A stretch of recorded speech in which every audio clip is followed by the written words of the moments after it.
सोमवती चैत्र अमावस्या व्रत कथा।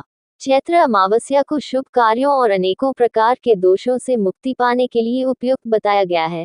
इसलिए हिंदू धर्म में न केवल चैत्र बल्कि हर माह की अमावस्या का विशेष महत्व है। आइए जानते हैं इस पर्व की पौराणिक कथा। बहुत समय पहले की बात है, एक राजा एक नगरी में राज किया करता था। उसकी प्रजा और परिवार दोनों ही सुख से रहते थे और राजा की रानी भी बहुत धार्मिक थी। राजमहल के सामने ही एक साहूकार की हवेली हुआ करती थी, जो कि राजा का घनिष्ठ मित्र था। हुआ ऐसा कि साहूकार के पुत्र की मृत्यु हो गई और साहूकार की पत्नी की रोने की आवाज चारों ओर गूंजने लगी। वह सुन रानी ने राजा से साहूकार की पत्नी के रोने का कारण पूछा तो उसे सारी बात पता चली।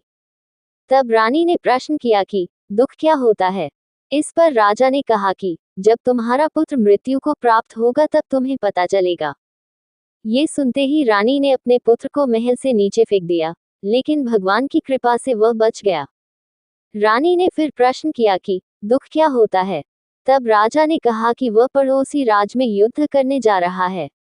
जब उसकी मृत्यु का समाचार मिलेगा तब रानी को उत्तर मिल जाएगा।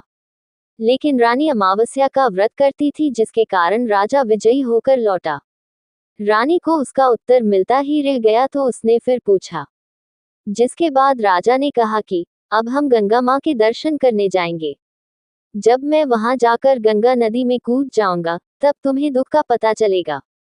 राजा रानी में आपस में बात हो ही रही थी कि भगवान शिव कैलाश पर विराजमान सब कुछ देख रहे थे। उन्होंने माता पार्वती से कहा कि चलो आज मैं तुम्हें एक सुखी आत्मा के दर्शन करवाता हूँ। जिसके बाद भगवान शिव और माता पार्वती बकरा बकरी का रूप धारण कर मृत्युलोक पधारे। वह दोनों एक बावली के पास घास चरने लगे। तब रानी वहां विश्राम करने आए और शिव पार्वती के बीच हो रहे वार्तालाप को सुन लिया।